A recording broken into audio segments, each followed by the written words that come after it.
Hello बच्चों, welcome to my channel. आज मैं तुमको पंचतंत्र की एक फेमस कहानी सुनाऊंगी। कहानी बहुत ही मशहूर है और इसका मॉरल बहुत ही अच्छा है जो जीवन भर काम करता है। इसका मॉरल कहानी का ये है कि हमको कभी भी दूसरों की बातों में नहीं आना चाहिए। अगर हम सही हैं और सही रास्ते पे चल रहे हैं, सही काम कर रहे हैं, तो कोई कितना भी हमको बेवकूफ़ बनाए, कितना भी हमको इधर उधर की बातें बताए, कभी भी दूसरों की बातों में नहीं आना चाहिए। इस बात का ध्यान रखना चाहिए, हमेशा अपनी बात पे फर्म रहना चाहिए। तो बच्चों, पंचतंत्र की ये कहानी सुनो। एक गांव में एक बूढ़े बाप ने एक दिन अपने बेटे से कहा कि तुम जाओ पास के शहर में जो मार्केट लगता है वहाँ से एक अच्छी सी बकरी खरीद के लाओ। लड़का बहुत खुश हुआ और अपने पिता की बात मान के वो पास के शहर में बाजार करने चला गया। वहाँ उसने पूरे बाजार में ढूंढ ढूंढ के एक अच्छी सी बकरी पसंद की और उसने उस बकरी को खरीद लिया। खरीद के वो खुशी खुशी अपने घर की ओर वहाँ से चलने लगा। उसने बकरी को अपने कंधे पे ऐसे बैठा लिया और अपने गांव के रास्ते पे बढ़ गया। जब वो बाजार कर रहा था तो तीन चोर जो थे, तीन ठग, वो उसके आगे पीछे घूम रहे थे और उस पर घात लगाए हुए थे। उनको लगा ये लड़का बहुत भोला है और इसको बेवकूफ़ बनाया जा सकता है और इसको बेवकूफ़ बना के इसकी बकरी, ये जो गोट इसने खरीदी है, ये हम चोरी कर सकते हैं। तो उन्होंने प्लानिंग की और प्लानिंग करके वो उस लड़के के पीछे पीछे थोड़ी दूरी बना के चलने लगे।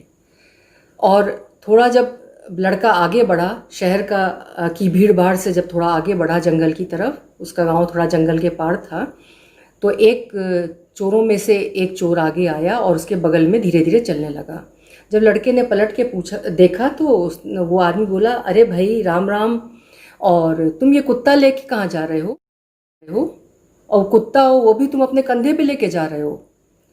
तो लड़के ने बड़े गुस्से से उसको देखा, बोले तुम्हें कुत्ता दिख रहा है? ये गोट है, बकरी है, ये मैंने अभी बाजार से खरीदी है, देखो कितनी सुंदर बकरी है। तो वो ठग बोला, अरे ये बकरी थोड़ी है, ये तो कुत्ता है, तुम्हें किसने बताया बकरी है? तुमको ठग लिया किसी ने मार्केट में। तो लड़का जो था बड़ी तेज़ी से आगे आगे चलने लगा। उसने सोचा अजनबियों से बात नहीं करनी चाहिए। अभी थोड़ा दूर आगे चला था, तब तक एक दूसरा ठग चलता हुआ पीछे से आगे आया और थोड़ा आगे चलने के बाद पलट के उसको देखा और बोला, अरे ये मरा हुआ बछड़ा तुम कंधे पे लाद के क्यों ले जा रहे हो? इसको यहीं फेंक दो, इतना भारी बछड़ा तुम कंधे पे लेके, इतना भारी बछड़ा लेके जा रहे हो, वो भी मरा हुआ। और वो लड़का बोला कि ये जिंदा बकरी है, ये लिविंग गोट है, मरा हुआ बछड़ा नहीं है। तो वो ठग बोला, अरे जो मुझे दिख रहा है वही तो मैं तुम्हें बता रहा हूँ, ये मरा हुआ बछड़ा है, तुम इसको जिंदा बकरी बता रहे हो? चलो तुम उठा रहे हो, मुझे कौन सा उठाना है? कहता हुआ वो आगे टहल गया। अब वो लड़का जो था बेचारा थोड़ा सा आगे बढ़ा, तब तक जो तीसरा चोर था वो आया पास में और बोला, अरे, हंसने लगा, बोले, अरे ये गधा तुम कंधे पे लेके जा रहे हो? गधे के ऊपर बैठ के चला जाता है कि गधे को अपने कंधे पे लेके चला जाता है? तो वो लड़का बड़ा गुस्सा हुआ, बोला, ये तुम्हें गधा दिखता है? ये डंकी है, ये गोट है, ये बकरी है, ये मैंने अभी बाजार से खरीदी है और इसको मैं अपने घर लेके जा रहा हूँ। तो वो ठग बोला, अरे ये तुम्हें तो बकरी लग रही है, ये गधा है, गधा, और उसको भी तुम अपने कंधे पे लेके जा रहे हो। इसको नीचे उतारो, इसको चलाओ और इसके ऊपर बैठ के तुम जाओ। तो लड़का बोला, ठीक है तुम जाओ, मैं अपने गधे पे बैठ के चला जाऊंगा। अब वो चोर आगे बढ़ गया। अब वो लड़का बहुत अपसेट हो गया, परेशान हो गया लोगों की बातों से। उसने सोचा, ये इतने लोगों ने, कोई कह रहा है कि कुत्ता है, कोई कह रहा है मरा हुआ बछड़ा है, डेड काफ है, कोई कह रहा है कि ये गधा है, तो ऐसा तो नहीं ये कोई भूत हो जिसे मैं अपने कंधे पे लेके जा रहा हूँ?